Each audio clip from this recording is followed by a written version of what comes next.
Hello दोस्तों, मैं रवि गुप्ता आप लोगों का स्वागत करता हूं आपका अपना यूट्यूब चैनल एस्पिरेंट्स कोचिंग में।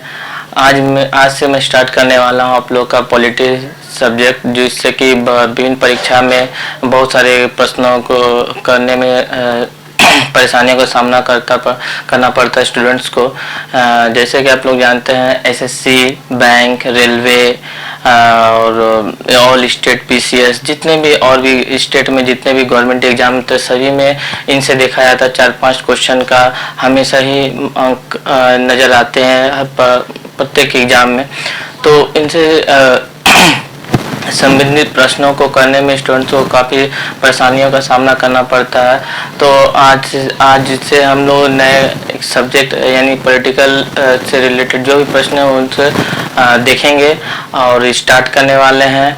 आज का टॉपिक है राष्ट्रपति यानी प्रेसिडेंट से रिलेटेड मैं जो भी जितने भी तरह के क्वेश्चन होता है सब मैं करवाऊंगा इस वीडियो में। अंत में मैं ऑब्जेक्टिव क्वेश्चन को करवाऊंगा, तो वीडियो के अंत तक बने रहें। यह वीडियो थोड़ा लंबा हो सकता है बट आप लोग स्किप करके ना जाएं, क्योंकि यह वीडियो आप लोग के लिए बहुत ही महत्वपूर्ण होने वाले हैं। इस वीडियो में पर जो भी चीज़ें बताई गई आप लोग के लिए बहुत ही फायदेमंद है, बहुत ही। इस वीडियो को अंत तक जरूर देखें, जिससे आप लोगों को परीक्षा में एग्जाम में बहुत से प्रश्नों को करने में बहुत ही हेल्प होगी। तो स्टार्ट करते हैं आज का वीडियो। तो देखते हैं कि भारत में जो होते हैं, भारत में राष्ट्रपति जो होते हैं इनका कार्यकाल 5 वर्ष का होता है और यह एक बार के कितने बार भी यह रीइलेक्ट हो सकते हैं, माने पुनर्निर्वाचन कितने बार भी हो सकते हैं और 5 साल के लिए होते हैं। बट हम लोग देखते हैं अमेरिका में मैक्सिमम 2 टाइम्स 2 बार ही वहाँ पे चुनाव कर सकते हैं, माने री-इलेक्शन हो सकता है और वहाँ का कार्यकाल 4 वर्ष का होता है। और देखते हैं क्या संविधान। अब हम स्टार्ट करते हैं राष्ट्रपति के बारे में। देखते हैं संविधान के भाग 5 के अनुच्छेद 52 से 78 तक संघ की कार्यपालिका के बारे में बताया, जिसमें कि राष्ट्रपति को राज्य का प्रमुख बताया गया है। वह कार्यकारी और संवैधानिक प्रमुख होता है। ठीक है, राष्ट्रपति भारत का प्रथम नागरिक होता है, जैसे आप लोग जानते हैं। इनके अर्हता क्या है, कौन व्यक्ति भारत का राष्ट्रपति बन सकता है ये देख लेंगे। वह भारत का नागरिक होना चाहिए सर्वप्रथम। वो 35 वर्ष की आयु पूर्ण कर चुका होगा। वह स्टेट गवर्नमेंट या सेंट्रल गवर्नमेंट या लोकल संस्था में किसी भी लाभ के पद पर नहीं होगा, तब वह राष्ट्रपति का चुनाव लड़ सकता है। अब शपथ देखते हैं, राष्ट्रपति को शपथ कौन दिलाता है। राष्ट्रपति को शपथ सुप्रीम कोर्ट के चीफ जस्टिस जो होते हैं वो दिलाते हैं, वो नहीं रहेंगे, उनके एब्सेंट वरिष्ठतम न्यायाधीश शपथ दिलाते हैं राष्ट्रपति को। बट अपना त्याग पत्र वह उपराष्ट्रपति को देते हैं, यह ध्यान देने योग्य बात है। शर्त क्या है कि वह यदि कोई भी एमपी मेंबर ऑफ पार्लियामेंट या मेंबर ऑफ लेजिस्लेटिव असेंबली जो कि स्टेट में होते हैं, उनका मेंबर जो होते हैं वह मेंबर रहते हुए चुनाव नहीं लड़ सकते, और यदि लड़ते भी हैं तो चुनाव और जीत जाते हैं राष्ट्रपति निर्वाचन में, तो वो अपना पद पे जो भी है वो अपना पद को वहां से इस्तीफा देने के बाद ही राष्ट्रपति के पद पे वह आसीन हो सकता है। इस बात को ध्यान देना है। उनको विशेष अधिकार, राष्ट्रपति को कुछ विशेष अधिकार दिया गया है। विधिक जिम्मेदारियां से उन्मुक्ति, राष्ट्रपति को किसी भी तरह की विधिक जिम्मेदारी नहीं दिया गया है। और दूसरा कि वह कार्यकाल के दौरान आपराधिक कार्य से उन्मुक्ति, कोई भी किसी भी कार्य के आपराधिक कार्य से उनको उन्मुक्ति छूट दिया गया है। वह गिरफ्तार भी अपने कार्यकाल के दौरान गिरफ्तार भी नहीं किया जा सकता, उनको गिरफ्तार नहीं किया जा सकता या उनको जेल में नहीं डाला जा सकता। हाँ, उनको 2 महीने के नोटिस देने के बाद उन पर महाभियोग लगाया जा सकता है। महाभियोग यदि सिद्ध होता है तो उनको इस्तीफा देना पड़ेगा। तो और आगे हम लोग इस वीडियो को देखेंगे, आप अंत तक बने रहे इस वीडियो में और अगले देखते हैं।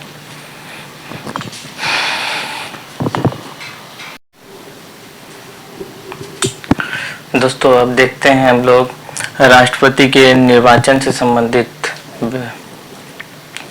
राष्ट्रपति, सबसे पहले दोस्तों आपको बता देना चाहता हूं कि राष्ट्रपति जो होते हैं वह संसद का सदस्य नहीं होते। कहने का मतलब ना ही लोकसभा ना ही राज्यसभा के वो सदस्य होते हैं। वह संसद के, जैसे कि यहाँ पे आप देख सकते हैं, वह संसद उनसे मिलके बना होता है। कहने का मतलब राष्ट्रपति, लोकसभा और राज्यसभा, इन तीनों से मिलकर संसद का निर्माण होता है, और ना ही कि संसद का सदस्य होते हैं राष्ट्रपति। यह प्रश्न बहुत बार पूछा गया एग्जाम में, तो इस पे ध्यान देने की जरूरत है दोस्तों। अब देखते हैं कि राष्ट्रपति का निर्वाचन प्रत्यक्ष रूप से नहीं होता है। हमारे देश भारत में अप्रत्यक्ष, यहाँ पे जनता डायरेक्ट राष्ट्रपति को नहीं चुन सकती। यहाँ पे डायरेक्ट जनता के द्वारा प्रधानमंत्री चुनाव होता है, ना कि राष्ट्रपति का। तो कैसे चुनाव होता है देख लेंगे हम लोग। राष्ट्रपति का जो चुनाव होता है वह लोकसभा तथा राज्यसभा निर्वाचित सदस्य तथा राज्य विधानसभाओं के निर्वाचित सदस्य जो होते हैं उनके द्वारा राष्ट्रपति का चुनाव होता है। तो राष्ट्रपति का चुनाव कैसे होता है? राष्ट्रपति का नामांकन के लिए कम से कम 50 प्रस्तावक होने चाहिए और अनुमोदक के तौर पर 50 होने चाहिए।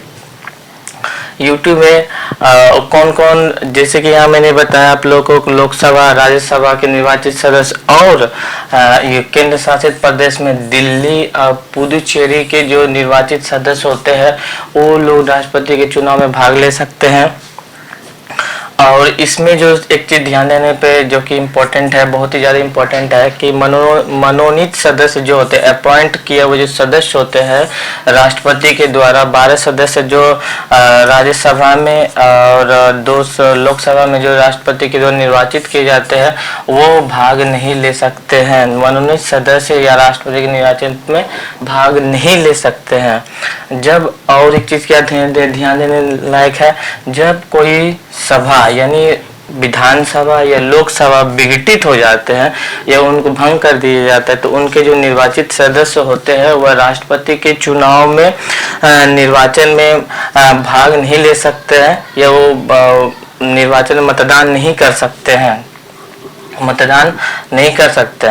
और राष्ट्रपति का चुनाव किस पद्धति पे होता है, ये बहुत बार पूछा गया सवाल है कि राष्ट्रपति का चुनाव किस पद्धति पे होता है। तो राष्ट्रपति का चुनाव जो होता है वह आनुपातिक प्रतिनिधित्व के अनुसार एकल संक्रमणीय मत, सिंगल होते हैं, सिंगल एक वोट दे सकते हैं, एकल संक्रमणीय मत और गुप्त मतदान जो है, तो यह गुप्त मतदान के द्वारा होता है। राष्ट्रपति आप देख लेते हैं कि उनसे यदि कोई राष्ट्रपति चुनाव से संबंधित कभी भी कोई विवाद हो गया तो वह डायरेक्ट उनके जो केस का जो सुनवाई होगा वह डायरेक्ट सुप्रीम कोर्ट में जाके उनका फैसला होगा, और वहां पे जो भी विवाद या जांच जो भी होगा सुप्रीम कोर्ट में होगा, और उनका फैसला ही अंतिम हो, सुप्रीम कोर्ट का फैसला ही अंतिम होगा। और यदि फैसले में यदि देखा जाए कि राष्ट्रपति को चुनाव में अवैध रूप से कोई भी व्यक्ति अवैध तरीके से राष्ट्रपति चुना गया है, और राष्ट्रपति बनने के बाद यदि उन्होंने कोई काम किया है तो उनसे पहले किया गया कोई भी कार्य अपूर्ण या अवैध नहीं ठहराया जा सकता। इस चीज को ध्यान रखने का है। मैं फिर रिपीट कर रहा हूँ कि कोई व्यक्ति अवैध रूप से राष्ट्रपति चुना गया है और बाद में पता चला है कि वो राष्ट्रपति नहीं बन सकता, तो उनके द्वारा जो भी काम किया गया होगा वह अवैध नहीं होगा। इस चीज को ध्यान रखिएगा। और एक चीज ध्यान देने की बात है, राष्ट्रपति के चुनाव को चुनौती नहीं दी जा सकती। निर्वाचक मंडल अपूर्ण होने के तौर पे इसको चुनाव को हम लोग मतलब ये नहीं कर सकते हैं, चुनाव को चुनौती नहीं दे सकते हैं। निर्वाचक मंडल अपूर्ण होती इस आधार पर नहीं दे सकते हैं।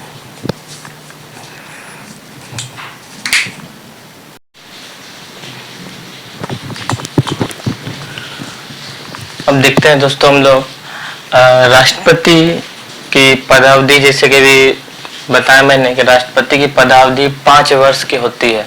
बट यहाँ पे एक चीज ध्यान देना पड़ी, एग्जाम्स में इससे रिलेटेड थोड़ा कंफ्यूजन होते हैं कि वो 5 वर्ष कब होते हैं।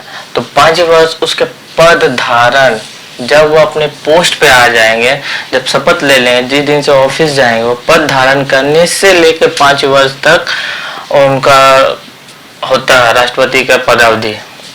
यदि राष्ट्रपति अपना त्याग पत्र देना चाहे, जैसे आप लोग जानते हैं कि राष्ट्रपति को शपथ देते हैं वह चीफ जस्टिस ऑफ इंडिया देते हैं, बट अपना त्याग पत्र वो किनको दे सकते हैं, तो राष्ट्रपति अपना त्याग पत्र उपराष्ट्रपति को दे सकते हैं। अब हम लोग देखेंगे यहाँ पे महाभियोग, राष्ट्रपति के महाभियोग। तो राष्ट्रपति पे महाभियोग कब लगा सकते हैं? जब संविधान का उल्लंघन करेंगे, जब राष्ट्रपति संविधान का उल्लंघन करेंगे। बट इस वाक्य को, संविधान का उल्लंघन वाक्य को संविधान में कहीं भी परिभाषित नहीं किया गया है। फिर भी राष्ट्रपति यदि संविधान का नियमों का या संविधान के जो भी लिखा हो उन चीजों का पालन नहीं करते हैं तो उन पर महाभियोग लगाया जा सकता है। तो महाभियोग क्या होता है तो उनको हम लोग देखेंगे। महाभियोग जो आरोप है वह संसद के किसी भी सदन में प्रारंभ किया जा सकता है। इस एग्जाम से रिलेटेड बहुत इंपॉर्टेंट क्वेश्चन है कि महाभियोग किस सदन में चालू किया जा सकता है। तो महाभियोग को संसद के किसी भी सदन में, आइदर लोकसभा आइदर राज्यसभा, किसी भी सदन में प्रारंभ किया जा सकता है। तो यह कैसे प्रारंभ होता है? 1/4 सदन जिसपे महाभियोग, जिस मान लेते हैं कि लोकसभा में यदि महाभियोग की प्रक्रिया चालू है तो 1/4 यानी 1/4 जो है, जो मेंबर है वो उनको साइन करने के बाद वह लोकसभा में है तो वह राज्यसभा के बाद भेजेंगे।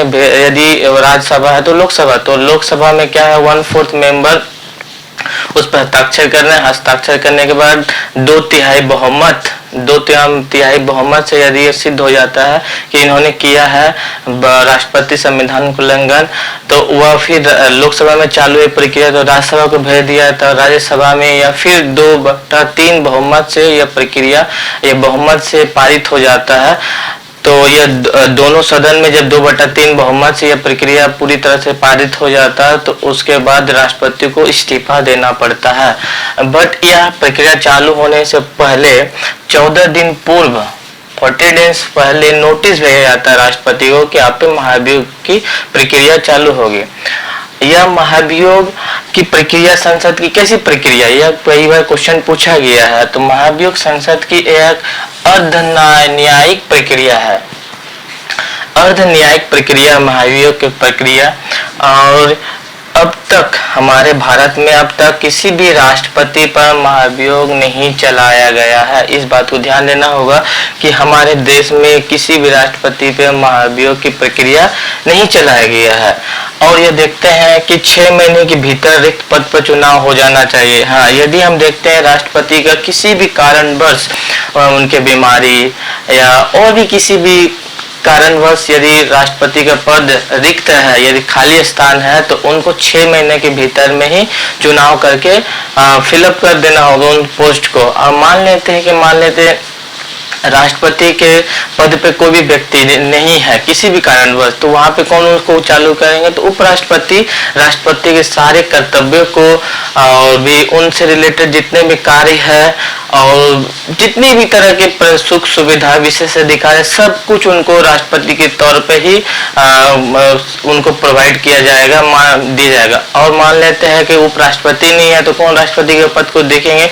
तो फिर सुप्रीम कोर्ट के chief justice of India, supreme court के जो मुख्य न्यायाधीश होते हैं वो उस पे मतलब राष्ट्रपति के तौर पे काम कर, कार्यवाही राष्ट्रपति के रूप में कार्य करेंगे। और देखते हैं अब हम लोग देखेंगे राष्ट्रपति के कार्य, राष्ट्रपति के कार्य क्या क्या कार्य है।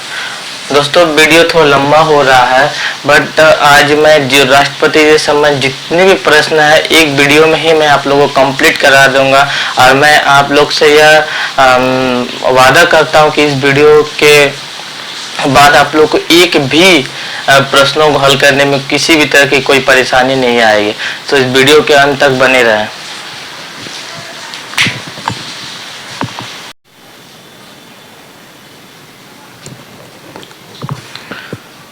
हेलो दोस्तों, अब हम लोग देख रहे हैं भारत के राष्ट्रपति की शक्तियां और कर्तव्य को। तो भारत के राष्ट्रपति के और शक्तियां से संबंधित प्रश्नों को देख लेते हैं हम लोग, शक्तियों कर्तव्यों को। तो भारत के राष्ट्रपति को शक्तियां में प्राप्त हुई कार्यकारी शक्तियां, विधायी शक्तियां, वित्तीय शक्तियां, न्यायिक शक्तियां, कूटनीतिक शक्तियां, सैन्य शक्तियां, आपातकालीन शक्तियां, यह सब शक्तियां भारत के संविधान के द्वारा भारत के राष्ट्रपति को दिया गया है। अब हम लोग देख लेते हैं भारत के राष्ट्रपति से संबंधित। भारत के राष्ट्रपति आज तक जो भी भारत के राष्ट्रपति बने हैं, तो भारत के प्रथम राष्ट्रपति राजेंद्र प्रसाद जो कि बिहार के से थे, तो वह भारत के ऐसे राष्ट्रपति थे जो कि लगातार 2 बार राष्ट्रपति के रूप में चुने गए थे। और दूसरे राष्ट्रपति राधा कृष्णन है, उनके अनुक्रम को देख लेंगे कि जाकिर हुसैन उनके बाद बने, फिर बीबी गिरी, फखरुद्दीन अली अहमद, एन संजीव रेड्डी, ज्ञानी जैल सिंह, आर वेंकट रमन, शंकर दयाल शर्मा, के आर नारायण, एपीजे अब्दुल कलाम, श्रीमती प्रतिभा पाटिल, प्रणब मुखर्जी, रामनाथ कोविंद। और आप लोगों को पता है कि अभी राष्ट्रपति का चुनाव होने वाला है, तो अभी राष्ट्रपति के भावी उम्मीदवार के रूप में से द्रौपदी मुर्मू का नाम दिया गया। फिर खैर जो भी हो, यह थे भारत के वर्तमान राष्ट्रपति और ये थे भारत के राष्ट्रपति को दी गई शक्तियाँ। अब हम इन शक्तियों व कर्तव्य को विस्तारित रूप से देखेंगे, वीडियो में बने रहें।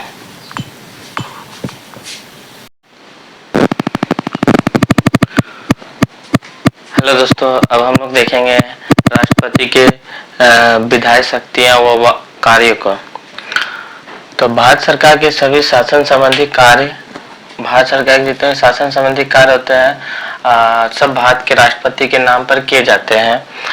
और क्या होता है कि वो नियम बना सकता, भारत के राष्ट्रपति नियम बना सकते शासन से संबंधित। अब हम देखेंगे नियुक्ति, राष्ट्रपति के द्वारा किन किन लोगों का नियुक्ति किए जाते हैं।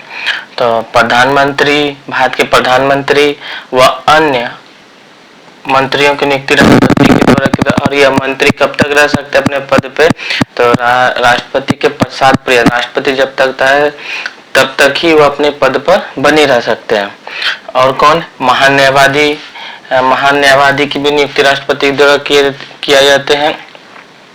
और उस राष्ट्रपति के पश्चात पर्यंत भी महान्यायवादी रह सकते हैं अपने पद पे। उसी तरह से यूपीएससी के चेयरमैन व उनके सदस्य की भी नियुक्ति राष्ट्रपति करते हैं। सीएजी, कंट्रोलर, ऑडिटर जनरल की नियुक्ति या और मुख्य चुनाव आयुक्त जो होते हैं भारत के, उनकी भी नियुक्ति राष्ट्रपति द्वारा किए थे तथा उनके सदस्यों के भी। भारत के जितने भी राज्य के राज्यपाल है सभी की नियुक्ति राष्ट्रपति द्वारा किए जाते हैं। और वित्त आयोग के सदस्य व अध्यक्ष की नियुक्ति भी राष्ट्रपति के द्वारा किए जाते हैं। और हम देखेंगे राष्ट्रपति का और क्या क्या कार्य। तो राष्ट्रपति के कार्य SC, schedule caste and schedule tribe and OBC के लिए एक कमीशन की नियुक्ति करेगा भारत के राष्ट्रपति।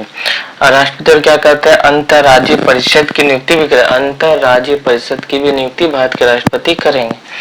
वह क्या करेंगे, वह स्वयं यूनियन टेरिटरी, केंद्र शासित प्रदेश के जो प्रशासन एडमिनिस्ट्रेशन होते हैं वो स्वयं भी कर सकते हैं या अपने द्वारा सुनिश्चित किए गए अधिकारियों या प्रशासकों के द्वारा भी वहाँ पे शासन व्यवस्था को संचालित कर सकते हैं। और क्या कर सकते हैं, अनुसूचित क्षेत्र घोषित कर सकते हैं। वो किसी भारत की किसी भी जगह, किसी भी स्टेट की किसी भी जगह को अनुसूचित क्षेत्र घोषित कर सकते हैं तथा तो उनसे संबंधित प्रशासन और शक्तियों को संचालित करने के लिए कर सकते हैं। आगे हम लोग देखें, अब हम लोग देखेंगे विधायी शक्तियों को। ये तो विधायी शक्ति राष्ट्रपति के क्या क्या है, तो वह संसद की बैठक को बुला सकता है। राष्ट्रपति जो है संसद की बैठक को बुला सकता है। और ये क्या कर सकते हो, संसद की बैठक को कुछ समय के लिए स्थगित कर सकता है, रोक के रख सकता है। और वह लोकसभा को विघटित कर सकता है, लोकसभा को भंग भी कर सकता है। राष्ट्रपति का विधायी शक्ति है। एग्जाम में कई बार पूछा जाता है कि लोकसभा को विघटित करने की जो शक्ति है राष्ट्रपति कैसे शक्ति है, तो वह विधायी शक्ति है। और वो क्या है, संयुक्त अधिवेशन, संविधान में संयुक्त अधिवेशन का प्रावधान है, वह राष्ट्रपति आह्वान कर सकता है। जब भी किसी विषय पर संसद में लोकसभा या राज्यसभा पर किसी भी बिल को लेके, किसी विधेयक को लेके जब एक दूसरे में सहमति नहीं हो पाती है तो संयुक्त अधिवेशन का प्रावधान किया गया, जिसका आह्वान राष्ट्रपति द्वारा किया जाता है।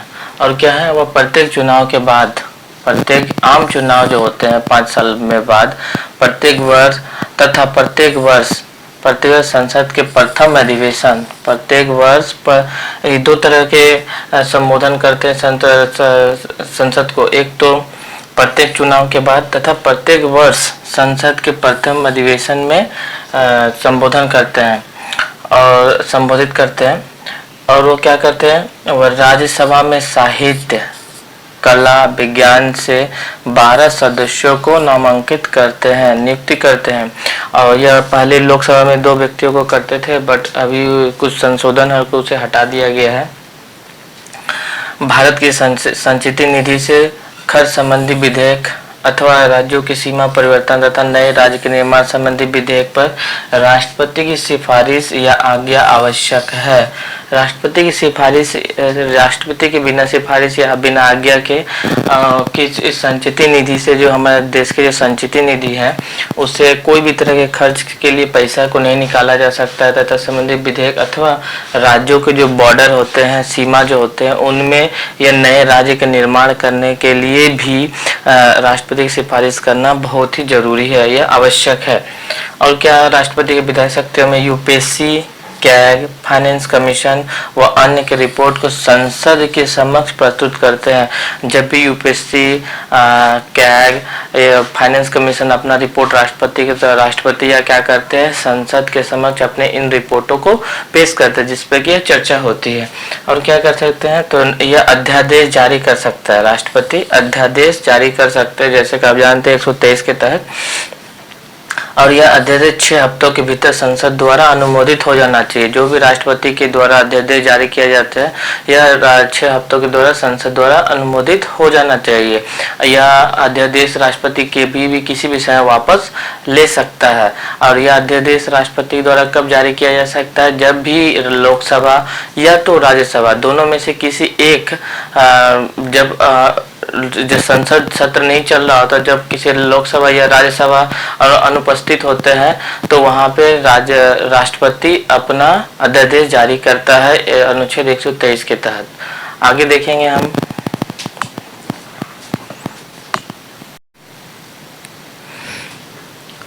अब हम लोग देखेंगे वित्तीय शक्तियां। वित्तीय शक्तियां में क्या क्या, यह धन विधेयक की पूर्वानुमति से ही संसद में प्रस्तुत किया जा सकते हैं। जब भी कोई भी संसद में खैर धन विधेयक तो लोकसभा में सर्वप्रथम लाए जाते हैं या लोकसभा में ही प्रस्तुत किया जाता है। तो जब भी धन विधेयक को लाया जाता लोकसभा में, तो इससे लाने से पहले राष्ट्रपति की पूर्वानुमति, कहने का मतलब है कि राष्ट्रपति के से पहले ही इसकी अनुमति ले लिया जाता है कि मैं लोकसभा में धन विधेयक को ला रहा हूँ। आम विधेयक, साधारण विधेयकों के लिए पूर्वानुमति की राष्ट्रपति की जरूरत नहीं है, बट धन विधेयक के मामले में राष्ट्रपति की पूर्वानुमति लेना जरूरी है। यह संसद में प्रस्तुत किया जा सकता है। और वार्षिक वित्तीय विवरण, जिसे कि हम लोग सेंट्रल बजट बोलते हैं, केंद्रीय बजट, जिसे कि संविधान में केंद्रीय बजट के कहीं उल्लेख नहीं है, इसे हम लोग वार्षिक वित्तीय विवरण के नाम से जानते हैं। ये संसद के समक्ष रखता है राष्ट्रपति। अनुदान की कोई भी मांग, अनुदान के कोई भी मांग जो उसकी सिफारिश, यानी राष्ट्रपति की सिफारिश के जब भी संसद को किसी भी अनुदान की मांग करनी होगी, तो राष्ट्रपति के सिफारिश सबसे सर्वप्रथम राष्ट्रपति से उसकी मांग करेंगे और यह उनकी सिफारिश के बिना नहीं निकाला जा सकता। यदि राष्ट्रपति मना कर देते तो वह कोई भी मांग या कोई भी अनुदान को वह निकाल नहीं सकते भारत के संचित निधि से। प्रत्येक 5 वर्ष पर वित्त आयोग का गठन किया जाता है। भारत में केंद्र एवं राज्यों के मध्य वित्तीय को बांटने के बंटवारा करने के लिए वित्त आयोग की स्थापना की गई है और यह राष्ट्रपति के द्वारा प्रत्येक 5 वर्ष पर इसका गठन किया जाता है। ये था वित्तीय शक्तियां। अब हम लोग देखेंगे न्यायिक शक्तियों के बारे में। न्यायिक शक्ति क्या है कि अनुच्छेद 143 के तहत सुप्रीम कोर्ट से सलाह ले सकता है। राष्ट्रपति किसी भी मामले में सुप्रीम कोर्ट के चीफ जस्टिस से सलाह ले सकते हैं, बट यह सलाह बाध्यकारी नहीं है। यह अनुच्छेद 143 के तहत बहुत इंपॉर्टेंट क्वेश्चन है यह कि राष्ट्रपति किस अनुच्छेद के तहत सुप्रीम कोर्ट के चीफ जस्टिस से सलाह लेते हैं, तो 143 अब देखते हैं अब न्यायिक शक्ति में क्या है कि न्यायिक शक्ति में अपराध के लिए किसी भी व्यक्ति को यदि वो दंड दिया गया है सुप्रीम कोर्ट के द्वारा या हाई कोर्ट किसी भी कोर्ट के द्वारा या फांसी की सजा दिया गया, उम्र कैद की सजा दी गई, तो वह राष्ट्रपति से अपील करता है और राष्ट्रपति उसको दंड जो भी दंड उसको दिया गया उसको निलंबित कर सकता है, क्या रोक पूरा खत्म कर सकता है, माफ कर सकता है, उसकी सजा को माफ कर देगा या परिवर्तित कर सकता है दंड में, या क्षमादान भी कर सकता है, पूरे तरह से जो भी है उसे क्षमा कर देगा, या प्राण दान दिया गया है, फांसी की सजा दी गई तो उसको रोक देगा, राहत और माफी प्रदान भी कर सकता है। यह न्यायिक शक्तियों में राष्ट्रपति के आते हैं। और क्या है सैन्य शक्ति, जैसे कि आप लोग जानते हैं कि सैन्य शक्ति हम लोग जल सेना, थल सेना, वायु सेना, ये तीनों का प्रमुख राष्ट्रपति होते हैं और इनके प्रमुख होते हैं थल सेना, वायु सेना, जल सेना के इनके प्रमुखों की नियुक्ति राष्ट्रपति के द्वारा किया जाता है। और जब भी देश में किसी भी तरह से युद्ध की घोषणा करना हो तो वह राष्ट्रपति करता है, या युद्ध की समाप्ति की घोषणा करना हो तो राष्ट्रपति करता है, बट यह सब कुछ संसद के अनुसार ही होगा, संसद के अनुमति के आधार पे ही होगा। इसके आगे हम लोग देखते हैं राष्ट्रपति के पास कुछ वीटो शक्तियां होती है, क्या क्या वीटो शक्तियां कब उनका यूज कर सकते हैं उनके बारे में हम जानेंगे। फ्रेंड्स दोस्तों आप लोग जानते हैं कि वीडियो थोड़ा लंबा हो रहा है, बट यह वीडियो आपके लिए बहुत ही लाभदायक सिद्ध होने वाला।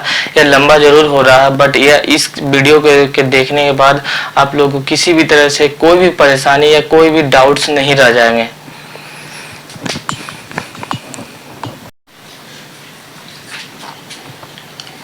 अब हम लोग देखेंगे वीटो शक्ति। राष्ट्रपति की वीटो शक्ति क्या है?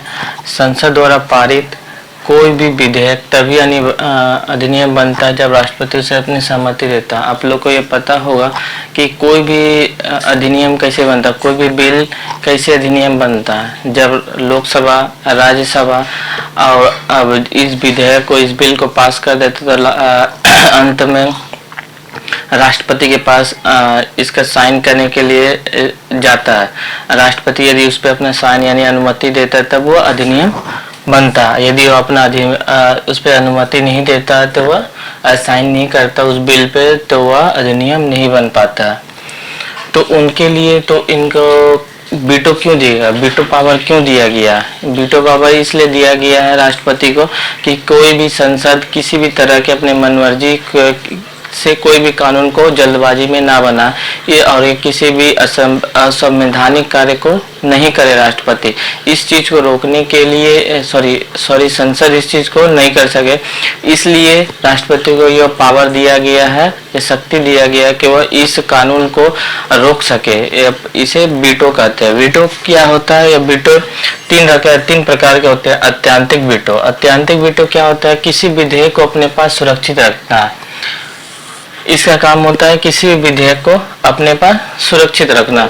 जब भी लोकसभा या राज्यसभा से कोई भी बिल राष्ट्रपति के पास जाता है तो वो उसे रिटर्न कर सकता, वापस कर सकता है, पुनः विचार के लिए उसे फिर से भेज सकता है उस सदन को जहाँ से या लोकसभा से भेजा गया राज्यसभा से, तो उसे अनुमति के लिए फिर से पुनः विचार है तो भेज सकता है राष्ट्रपति द्वारा, बशर्ते वह धन विधेयक ना हो। धन विधेयक होने पे वह उसे पुनः विचार के लिए नहीं भेजना, उसे बाध्य है कि वह देने पड़े, क्योंकि यह पूर्वानुमति से राष्ट्रपति पूर्वानुमति से ही राष्ट्रपति के पास संसद में पेश किया जाता है। संसद उसमें साइन करके फिर राष्ट्रपति के पास भेजते हैं। इसलिए वह अपने पास किसी विधेयक को सुरक्षित रख सकता, वापस कर सकता है, इस पर साइन कर सकता है। ठीक है। अत्यंतिक वीटो सर्वप्रथम 1954 में राष्ट्रपति राजेंद्र प्रसाद द्वारा पेप्सू विधेयक बिल पे सर्वप्रथम इस वीटो पावर का यूज किया गया था, क्योंकि वो अपने पास इस विधेयक को अपने पास सुरक्षित रख लिए थे, इसको साइन नहीं किए थे। दूसरा क्या है? 1991 में राष्ट्रपति आर वेंकटरमन द्वारा संसद सदस्य के वेतन, भत्ता और पेंशन अधिनियम को रोक कर रखा गया था अत्यंतिक वीटो के तहत। और दूसरा क्या है? निलंबनकारी वीटो। इस विधेयक को पुनः विचार हेतु लौटाना होता है। ठीक है। दूसरा क्या है? Pocket veto. पॉकेट वीटो क्या होता है? जिस तरह के या ना ही हम सब राष्ट्रपति के या पावर दिया गया क्या ना वो किसी विधेयक, इस विधेयक के अनुसार ना सहमति देगा नहीं उसे अस्वीकार करेगा और नहीं उसे पुनर्विचार हेतु भेजेगा। वह क्या करेगा कि अपने पास अनिश्चित काल के लिए अपने पास ही वो रख लेगा।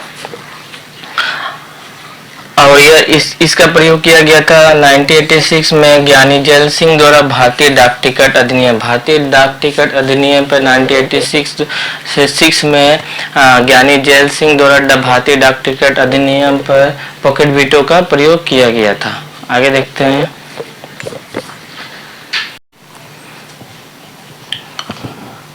राष्ट्रपति से संबंधित और कुछ प्रश्नों को हम लोग देख लेते हैं। संविधान संशोधन से संबंधित अधिनियम में राष्ट्रपति के पास वीटो शक्ति नहीं है। ये बहुत ही ध्यान देने योग्य बात है कि संविधान संशोधन अमेंड, जब कोई हम लोग अमेंड करेंगे संविधान में हम लोग मतलब देश के संसद जब भी संविधान में संशोधन करेंगे तो संविधान संशोधन से संबंधित अधिनियम में राष्ट्रपति के पास वीटो शक्ति नहीं है। वह संविधान संशोधन से रिलेटेड में कोई भी अपना वीटो का पावर का यूज नहीं कर सकता। और क्या करेगा वह? राज्य विधायिका के संबंध में राष्ट्रपति के पास वीटो शक्तियां हैं। राज्य विधायिका के संबंध में जब भी राज्य जैसे सेंटर में राष्ट्रपति के पास कोई भी बिल लोकसभा या राज्यसभा भेजते हैं उसकी अनुमति के लिए, स्वीकृति के लिए, उसी तरह राज्य में राज्यपाल के पास में राज्य के विधायिका भेजते हैं स्वीकृति के लिए। तो वह राज्यपाल क्या करता है, उस पर अपना अनुमति दे सकता है, स्वीकृति दे सकता है, या उसे पुनर्विचार हेतु भेज सकता है, या राष्ट्रपति के लिए सुरक्षित रख सकता है। और वह राष्ट्रपति उस पर क्या कर सकता है, वह उसे अपना अनुमति नहीं भी दे सकता है, उस पर अपना वीटो पावर का यूज कर सकता है। ये ध्यान देने योग्य बात है। और क्या है, जिस तरह से राष्ट्रपति द्वारा सेंटर में किसी भी विधेयक पर अपना किसी भी अधिनियम बनने के लिए जरूरी कि उस पर अपना स्वीकृति दे, उसी तरह राज्य में भी किसी भी विधेयक को अनुमति देने के बाद ही वह अधिनियम बनता है राज्यपाल के द्वारा।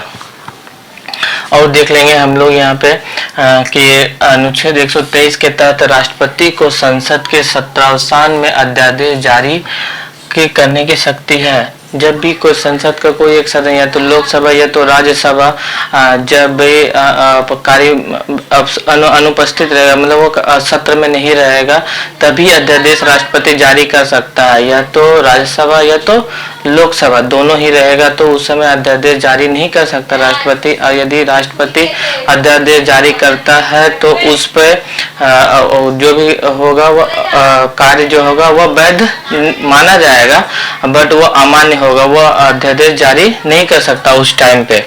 और ये अध्यादेश, किसी अध्यादेश की अधिकतम अवधि कितनी होती, तो 6 महीने। संसद की मंजूरी ना मिलने पर यह 6 हफ्तों में ही समाप्त हो जाएगी। किसी अध्यादेश की अधिकतम अवधि कितनी होती है, पूछे जाने पे 6 महीना होती है, और यदि संसद की उस पर मंजूरी नहीं मिलती तो वह 6 हफ्तों में ही समाप्त हो जाएगी। संविधान संशोधन है तो अध्यादेश जारी नहीं किया जा सकता, जैसे कि आप लोगों को पहले बता दिए हैं। और क्या है, अनुच्छेद 72 के तहत राष्ट्रपति की क्षमा करने की शक्ति, यह शक्ति न्यायपालिका से स्वतंत्र है। अनुच्छेद 72 के तहत राष्ट्रपति क्षमा करने की शक्ति है, जो कि मैंने बता चुका हूँ। तो यह जो शक्ति है यह 72 के तहत है और यह न्यायपालिका से स्वतंत्र है। इसी तरह अनुच्छेद 161 के तहत राज्य का राज्यपाल क्षमादान करने की शक्ति रखता है 161 के तहत। और क्या है कि यह और हम लोग देखें कुछ महत्वपूर्ण अनुच्छेदों को, जैसे कि आर्टिकल 352, 360, 356, 365 एंड 360। तो राष्ट्रीय आपातकाल के समय 352 का यूज करते हैं राष्ट्रपति के द्वारा, और 356 किसी भी राज्य में राष्ट्रपति शासन के लागू करने के लिए उस पर 356 या 365 का यूज करते हैं। और वित्तीय आपात राष्ट्र में देश में वित्तीय आपात लागू करने के लिए अनुच्छेद 360 का प्रयोग करते हैं, बट आज तक कभी भी देश में वित्तीय आपातकाल लागू नहीं हुआ है। और आगे हम लोग कुछ महत्वपूर्ण प्रश्नों को देखेंगे, उसके बाद वीडियो को समाप्त करेंगे।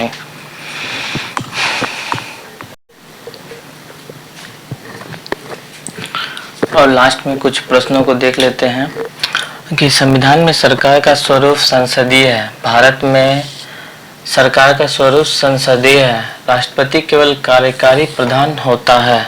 भारत में राष्ट्रपति वास्तविक शक्तियाँ जो होते हैं, वास्तविक कार्यकारी प्रधान जो होते हैं वो प्रधानमंत्री होते हैं भारत में।